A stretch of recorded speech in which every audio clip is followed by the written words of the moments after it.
Bonjour à toutes et à tous, bienvenue dans l'art de l'image, aujourd'hui avec Laurent Huyard. Bonjour Laurent. Bonjour Fabien. Pour la petite histoire, on s'est connus en formation Final Cut il y a quelques années, où tu es venu te former à YouStudio. Et aujourd'hui, tu es venu nous parler un petit peu de cinéma, puisque tu es quand même quelqu'un qui travaille dans ce milieu-là. Et avant de parler un peu de cette thématique du cinéma, est-ce que tu peux te présenter et tout simplement nous dire qu'est-ce que tu fais dans ce cœur d'activité? Alors à la fois il y a un travail de création à partir d'essais vidéo, de films pédagogiques à destination de différents publics. Donc tu es réalisateur. Et puis il y a un travail aussi d'analyse et d'histoire du cinéma, analyse à la fois sur des films en sortie récente ou des films du patrimoine que je présente, que j'analyse auprès là aussi de différents publics, soit dans les salles de cinéma, soit auprès d'enseignants pour des formations pédagogiques, et puis un travail d'enseignement auprès à la fois des lycéens en bac cinéma, et puis des étudiants qui sont en fac. Donc ça veut dire que si tu analyses des films, tu as dû en voir quand même un bon paquet. Ah oui, j'en ai vu un bon paquet et j'ai toujours autant en voir un bon paquet en fait. Ma liste, elle est infinie. Ouais. Est-ce que, sans nous donner une moyenne, mais à peu près, tu vois un film tous les jours, toutes les... Alors non, je peux pas avoir un film tous les jours parce que j'ai une vie de famille qui fait que je peux pas non plus tout le temps avoir le nez collé sur un écran. Mais en gros, ma moyenne de films vus en salle par an, c'est entre 120 et 130 films par an. Donc ça fait en gros un film tous les 2 jours. D'accord. Et les films sur lesquels tu fais des analyses, c'est des films que tu vois plusieurs fois ou oui, bien sûr. Ouais, c'est des films que je regarde chez moi d'abord, et puis après que je revois avec un autre regard. Avec un autre regard, dans la mesure où on ne perçoit pas un film de la même façon si on le voit chez soi sur un écran domestique, et si on le voit en salle ou on le revoit en salle avec du public. Dans la mesure où, quand il y a du public avec nous dans le partage d'un film, on sent tout de suite que la salle, elle vit, que la salle, elle réagit, que la salle, elle respire. Ouais, c'est vivant. C'est vivant. Et ça a forcément un impact sur notre réception de l'œuvre, en fait. Et oui. Donc tu réalises, tu fais des interventions artistiques, donc en salle de cinéma, à la fac. Tu fais quoi encore? Tu fais des script doctors, tu m'as dit? Oui. Conseils de scénario? Des conseils de scénario, ouais. Les gens viennent te voir, te proposent un scénario et donnent tes conseils. Et également, tu fais des BD. Ouais. Donc toujours cette casquette de réalisateur, de raconter des histoires au final. Oui, la BD, c'est pour raconter des histoires que je peux pas raconter avec une caméra souvent. Donc, soit parce que j'ai pas les moyens, soit parce que la caméra est pas l'outil le plus adapté pour raconter certaines choses. Alors peut-être qu'on fera un podcast dédié à ton travail, je pense que ça le mériterait. Mais aujourd'hui, on va parler de cinéma. Puisque c'est une émission qui introduit un peu le cinéma, et vu que tu baignes dedans depuis très longtemps, eh bien on va essayer de définir un peu qu'est-ce que ça t'a apporté dans ta vie, comment t'es rentré dans le milieu du cinéma, et qu'est-ce que tu peux nous dire du cinéma il y a longtemps, aujourd'hui, demain. Voilà, c'est un vaste sujet, mais qu'est-ce qui t'a amené au cinéma? L'accès à des œuvres, à des images qui sortaient de ce qu'on pouvait voir habituellement. C'est-à-dire que, en fait, je pense que le cinéma m'a pris quand j'ai commencé à me rendre compte que certains soirs, parfois tard le soir, il passait des films qu'on voyait pas habituellement, et des films qui racontaient d'autres types d'histoires, qui les racontaient différemment. Donc c'est à la télévision. C'était à la télévision, effectivement. Ouais, enfant. Oui, enfant, où je voyais des films à la dernière séance, au cinéma de minuit, le ciné-club, et où tu voyais des films en version originale sous-titrée, donc dans une autre langue, et des films qui te présentaient autre chose de la vie, en fait. Et tu avais l'impression d'avoir accès à un savoir qui jusque-là était était caché, était camouflé en fait. Ah, c'est intéressant, l'accès au savoir. L'accès au savoir, tout à fait.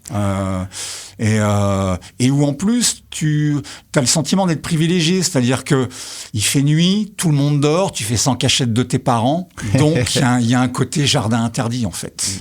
Intéressant. Voilà. Et c'est quoi ton tout premier film, enfin qui t'a vraiment marqué? Aussi loin que tu puisses te souvenir. Alors je crois que mon premier souvenir de cinéma, c'est J'irai cracher sur vos tombes, l'adaptation du bouquin de Boris Vian. Mes parents étaient allés le voir au cinéma, ils avaient été obligés de m'emmener avec eux alors que le film était interdit aux moins de 18 ans. Ah d'accord. Et j'étais tout petit, alors je me souviens que j'avais dormi, j'avais fait des rêves et tout, mais il me reste 2-3 images comme ça très lointaines. J'ai pas revu le film depuis. Voilà, d'accord. Je crois que c'est un très mauvais film d'ailleurs. Mais je pense que ça inscrit en moi quelque chose de l'ordre, effectivement, d'un écran immense, d'une salle de cinéma. Et puis c'est l'expérience du cinéma. C'est l'expérience du cinéma, tout à fait. D'accord. Et après, t'as plongé dedans. Et après, je vivais à la campagne, donc j'avais pas accès au cinéma. Il fallait que je prenne le car pour aller voir des films. Donc les films, c'était à la téloche, en fait. Voilà. D'accord. Et il n'y avait pas cette espèce d'accès que tu as aujourd'hui. Aujourd'hui, c'est merveilleux. Tu peux voir des films que tu rêves. Enfin, moi, je peux voir des films que je rêve de voir depuis 20 ans ou depuis 30 ans, en fait. Que des films, je n'imaginais pas un jour avoir la chance de les voir. Voilà. Ah, ça, c'est intéressant. Et à l'époque, tu prenais ce qui arrivait. Mais comme, du coup, tu connais rien, tu prends tout. Et puis tu te fais une culture cinématographique. Et puis après, tu vas vers la ville, parce que c'est vers la ville qu'il y a les écrans. Et là, tu fais la rencontre avec la salle de cinéma. Ouais. Et la salle de cinéma, c'est quand même un endroit tout à fait particulier, en fait. Et en dehors des premières expériences en salle, en ville, etc., j'imagine qu'il y a eu les locations aussi de cassettes, films. Les cassettes vidéo, effectivement. Voilà. Ouais. T'as été gros consommateur? Non, j'étais pas un gros consommateur, parce que c'est pareil, j'avais pas de vidéoclub dans mon petit village. Ah oui, d'accord, mais tu vivais où? Et moi, je vivais en Picardie. D'accord. Donc, c'était dans l'Oise. C'était un petit village de 4000 habitants peut-être, mais tu vois, il y avait des boulangeries, des bistrots, mais il y avait sûrement pas de vidéoclub. Et les vidéoclubs, je les fréquentais avec les copains quand on y allait pour se louer des cassettes pour le week-end. Voilà, où on faisait un samedi où on se matait 3 films d'affilée, en fait. D'accord. Voilà. Parce qu'on avait une espèce de boulimie. Et après, moi, j'ai eu un magnétoscope, j'ai commencé à enregistrer des films et à les conserver. D'accord. Et après, c'est une pratique que j'ai gardée. C'est-à-dire qu'après, j'ai acheté un lecteur graveur de DVD. Donc, j'ai enregistré des films que je gravais sur des DVD pour les stocker. Et maintenant, je télécharge des films que je stocke sur des disques externes. Oui, t'as plus de DVD, c'est fini. Ou parce que tu les as gardés. Parce qu'il y a des films qui sont plus disponibles, en fait. Et il y a plus de versions, donc je me sers toujours de DVD que parfois je numérise pour le faire partager avec quelqu'un. Et alors, cette expérience de visionnage, est-ce qu'elle a changé durant les 30-20 dernières années pour toi? Qu'est-ce qui a changé dans le monde du cinéma par rapport à aujourd'hui? Comment ça a évolué? Alors oui, ça a évidemment changé à la fois moi, mon regard sur les films, et puis la place du cinéma dans la société. Si on revient 30 ans en arrière, le cinéma était encore un art prestigieux. Le divertissement de masse par excellence. Ouais. Voilà. Ce qu'il est beaucoup moins aujourd'hui. Oui, c'est-à-dire que c'était un événement d'aller au cinéma. Événement, ouais. Voilà. C'était à la fois un événement culturel, et puis c'était aussi un objet de partage, ce truc où hier soir, t'as vu le dernier James Bond et t'as qu'une envie, c'est pouvoir en parler le lendemain matin autour de la machine à café, en fait. Ouais. Voilà. Tout simplement. Tout simplement, voilà. Et voilà, je l'ai vu et ça c'est super. Et tu vas voir, tu vas t'éclater, bidule, et ça crée du lien et on est dedans en fait. Aujourd'hui, c'est moins le cas. Voilà. Aujourd'hui, les gens parlent plus des séries je pense, Ouais. que des films. Voilà. Et je pense qu'ils en parlent pas de la même façon, en fait. Et la manière de faire du cinéma a changé aussi. Oui, parce qu'on est passé au numérique. Donc du coup, avant le cinéma, c'était un mode d'enregistrement avec de la pellicule. Et maintenant, c'est un mode d'enregistrement avec du numérique. Et du coup, la nature même des images a changé, c'est-à-dire que les images sont devenues plus froides, Ouais. les images sont devenues beaucoup plus nettes, Oui. beaucoup plus précises, mais du coup, elles ont perdu une espèce de patine. Ah, tu ressens ça? Ah bah clairement, ouais. Ouais, D'accord. clairement. Et tu vois, Une sorte de nostalgie quand même. non, c'est pas une question de nostalgie. C'est-à-dire, c'est à chaque fois qu'il y a une innovation technique, tu Ouais. gagnes des choses, mais tu perds d'autres choses aussi. Ouais. Ça, il faut le savoir. Ouais.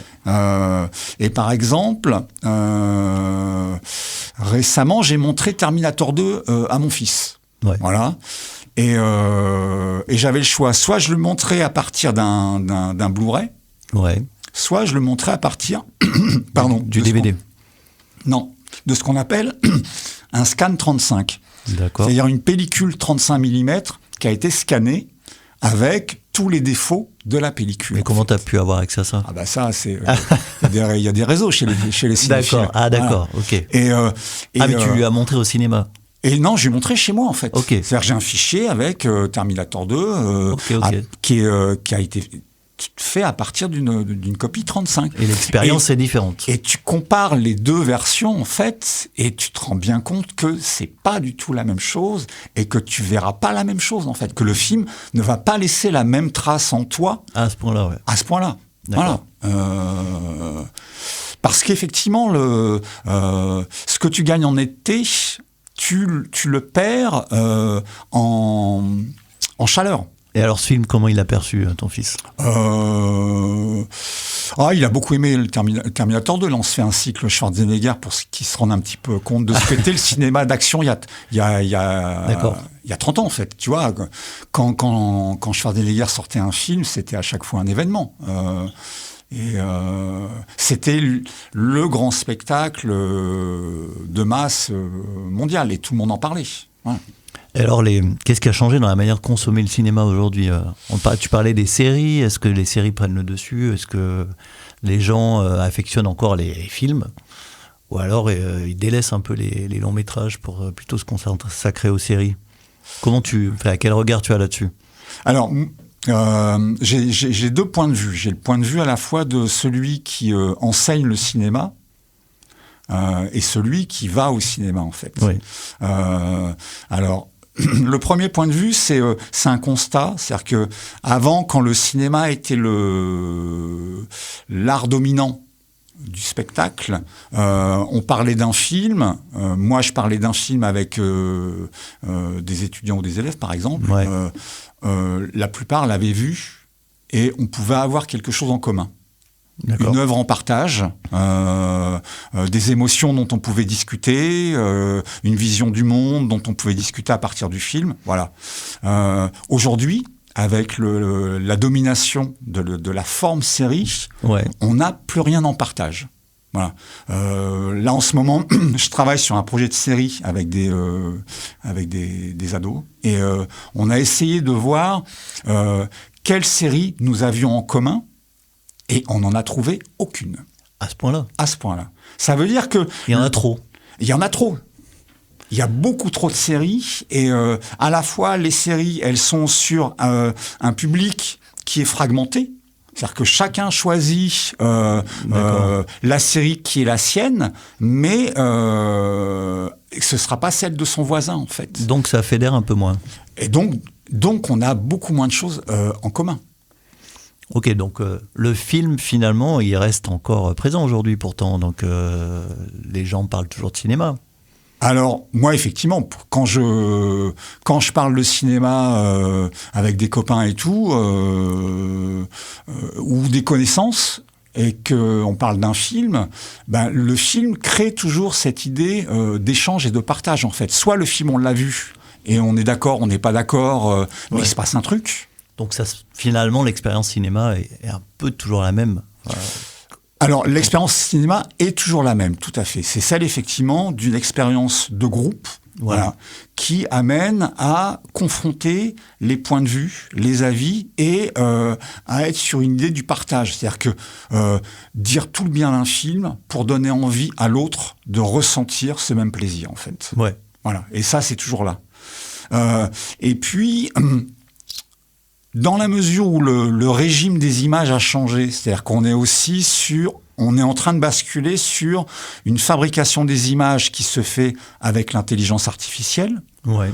On est en train de basculer sur une fabrication des images qui a une durée de vie beaucoup plus courte. Ouais. Faut le dire aussi, c'est-à-dire qu'effectivement... En salle, tu veux dire En salle et sur les plateformes. C'est-à-dire que la durée d'un film sur une plateforme est très très courte, et d'ailleurs, dans la mémoire des spectateurs, elle est aussi très très courte. C'est-à-dire que les films ou les séries vues sur plateforme laissent une trace qui est très fugace dans la mémoire de ceux qui les voient, en fait. Voilà. Et ça pose effectivement des questions par rapport à quelle est la place du cinéma aujourd'hui. Et alors, comment tu vois l'évolution du cinéma Est-ce qu'il va perdurer ? Peut-être qu'il y a 20 ans, il y a des gens qui disaient que ça allait mourir. Bon, il est toujours là. Les gens vont toujours au cinéma, malgré les plateformes, malgré les séries. Donc c'est bien qu'il y a quand même une volonté de se retrouver à plusieurs, je sais pas. Faut dire que le cinéma a un certain nombre d'avantages qu'on trouve pas ailleurs.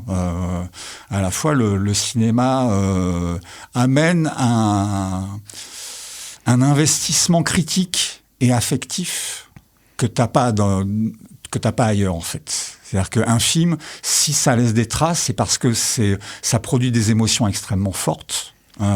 Et puis, ça amène aussi une réflexion. Un film, c'est aussi un objet qui produit de la pensée, en fait. Voilà. Oui, mais pourquoi les gens, finalement, se déplacent alors que, bon, ils pourraient avoir peut-être leur vidéoprojecteur de plus en plus chez eux, ils sont bien installés, et malgré tout, il y a quand même cette envie de se retrouver avec d'autres gens. Ah oui, moi, sur les séances que je peux faire, par exemple, en tant que passeur de réflexion sur les films, les publics sont très différents, mais parfois j'ai des salles avec 30 spectateurs, et puis je sais qu'il y a certains matins où j'ai des salles avec 200 spectateurs. Ouais, donc là, l'expérience n'est pas la même, quoi. L'expérience n'est pas du tout la même, voilà. Et je vois bien effectivement le visage des spectateurs quand ils sortent de la salle après avoir vu un film et après en avoir parlé, après avoir évalué tout ce que le film développe en nous, en termes de réflexion, en termes de questionnement, mais aussi en termes de plaisir et en termes de désir d'autres films.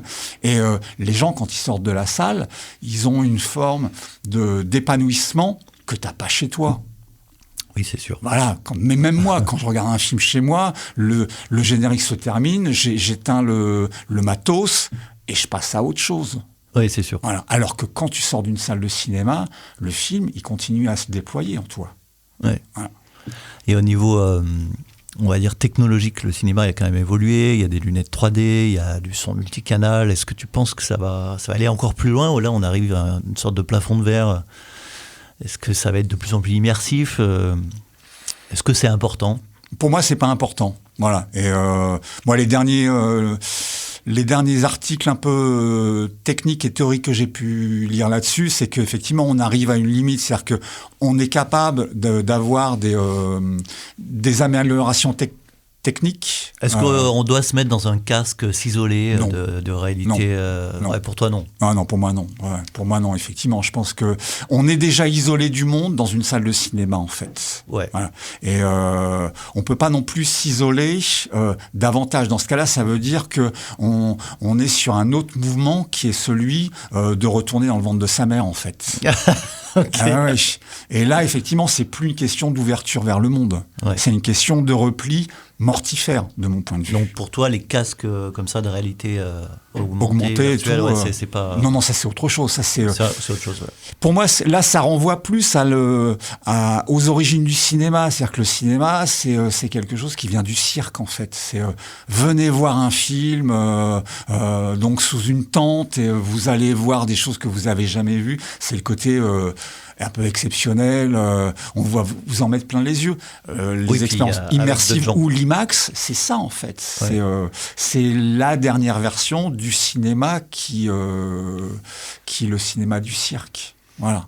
Mais le cinéma, c'est pas que le cirque. Le cinéma, c'est aussi un outil qui enregistre le réel. Et c'est là où, pour moi, le cinéma aujourd'hui a encore une fonction qui est essentielle pour comprendre le monde, pour le mettre en perspective. Et que ce soit du documentaire ou de la fiction. Que ce soit du documentaire et de la fiction. J'ai donné 2 exemples qui m'ont frappé ces derniers temps.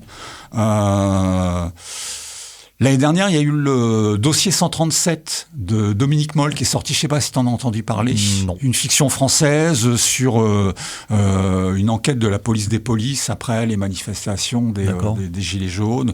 C'est une fiction grand public, c'est un film grand public. Et il y a... Dans le film, il y a quelque chose qui est tout à fait étonnant, c'est que, dans un film, il y a des plans et des plans de paysages, de décors, voilà. Et quasiment tous les plans de décors, qui sont des plans de choses banales. On voit un parking, on voit des pavillons. Ouais. Tous les plans sont moches. Sont d'une laideur incroyable. mais on comprend que les plans sont volontairement moches, en fait. C'est-à-dire qu'ils ne cherchent jamais à embellir l'objet qu'ils sont en train de filmer, en fait. D'accord. Et alors, on pourrait s'arrêter là, sauf que c'est un film qui, quand même, revient sur l'épopée des Gilets jaunes. C'est un film qui questionne la place de la police et de la répression par rapport à ce mouvement social. Et on se rend compte qu'en fait, ces plans moches nous montrent la laideur de la France de Macron, en fait. Ah d'accord, on finit le sujet sur une note politique. Tout simplement, en fait. Et dans le film, c'est pas dit. D'accord. C'est simplement suggéré par la façon dont les plans sont composés. Et ça fait lien et ça fait sens avec, en fait, l'arrière-plan du film, en fait. Donc, voilà. Au final, ce qui compte, c'est l'histoire. Alors non, c'est pas l'histoire, c'est la façon dont la manière dont on voit les choses en fait, et ce qu'on peut en faire.